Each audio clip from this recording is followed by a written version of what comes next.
C'est pour libérer son rapport à l'argent et vivre dans l'abondance. Donc la semaine dernière, on n'a pas forcément parlé d'argent en tant que matériaux, ni même d'argent comme on le conçoit aujourd'hui. On s'est plongé en fait dans les croyances, dans les mythes, pour voir un petit peu quelle relation on a avec l'argent. Parce qu'on pense peut-être que notre relation est saine, si elle n'est pas forcément, on pense qu'il n'y a pas moyen de la changer.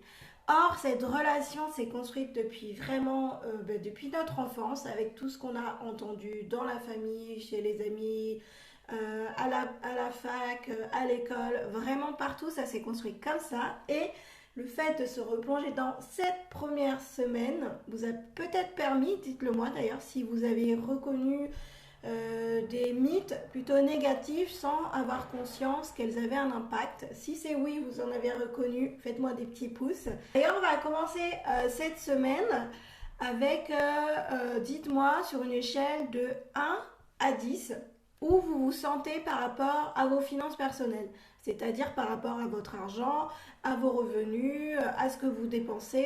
Est-ce que vous sentez plutôt que vous êtes au-dessus de vos moyens, en dessous? Est-ce que vous avez la chance de pouvoir investir? Est-ce que vous êtes plutôt serein pour le futur, ou au contraire le fait d'avoir des confinements ou pas vous impacte? Et du coup, dites-moi où vous en êtes. 1 si c'est pas terrible, 10 si vous vous sentez plutôt bien, mais si c'est 10, vous inquiétez pas, même si c'est de 1 à 10, on peut toujours aller plus loin et ce défi vous y aidera aussi à avoir un 15 sur 10. Donc, on commence pour ce 8e jour. Le thème est mon attitude face aux riches.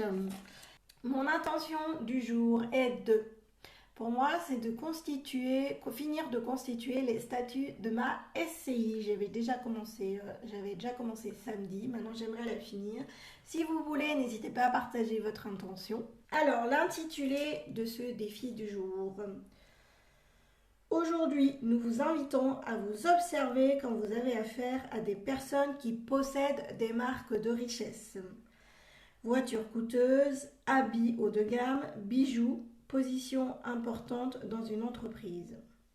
Alors, est-ce que vous avez autour de vous des personnes qui ont des marques de richesse?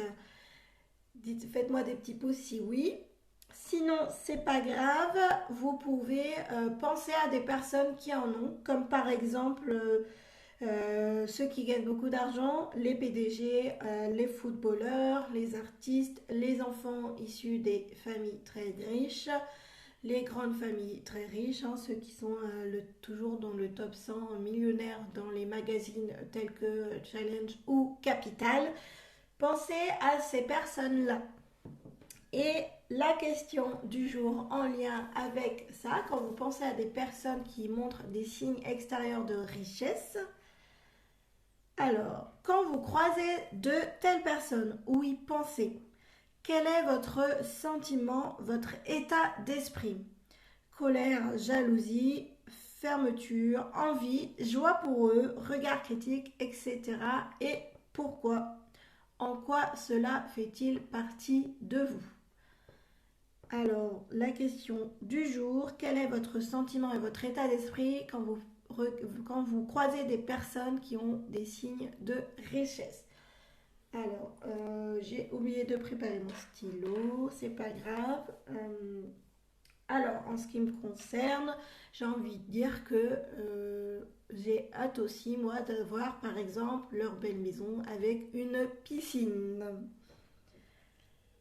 En quoi cela parle-t-il de vous? Ça nous montre notre attitude par rapport à des personnes qui montrent des signes de richesse. Si on est jaloux, alors c'est plutôt négatif. Si on est en colère, c'est encore pire.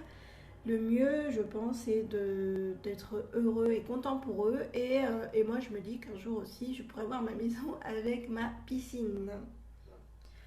Vous autorisez-vous vraiment à accueillir la richesse financière? Oui, oui, oui, oui. Alors, je ne sais pas pour vous, il y a encore tout un paragraphe de quoi noter. Êtes-vous prêt à accueillir cette richesse financière? Ensuite, exercice suivant. Ah, on est déjà au bilan. Je vous rappelle également, tous les soirs, il y a une page de bilan dans ce livre que vous pouvez faire. Donc, aujourd'hui, on analyse notre attitude face aux riches. J'en profite pour vous recommander un livre. Alors, Martin qui nous partage son point de vue. J'ai tendance à penser qu'ils sont snobs. Trois petits points. Oui, effectivement, c'est aussi un point à analyser. En quoi cela parle-t-il de toi, Martin, et pourquoi as-tu tendance à les voir comme ça? Donc, c'est à réfléchir tout au long de la journée. Donc, je disais que j'avais une recommandation de livre à vous faire qui s'appelle The Millionaire Next Door et qui montre que les riches ne sont pas forcément ce que l'on croit. Et peut-être qu'il y aura d'autres passages à ce sujet, parce qu'effectivement, les signes extérieurs de richesse, ça ne veut pas dire qu'on a forcément de l'argent.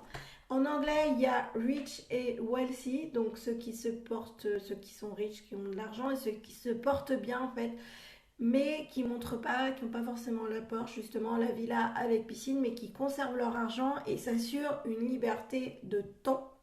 On l'aborde pas là, le fait que la richesse n'est pas forcément celle que l'on croit.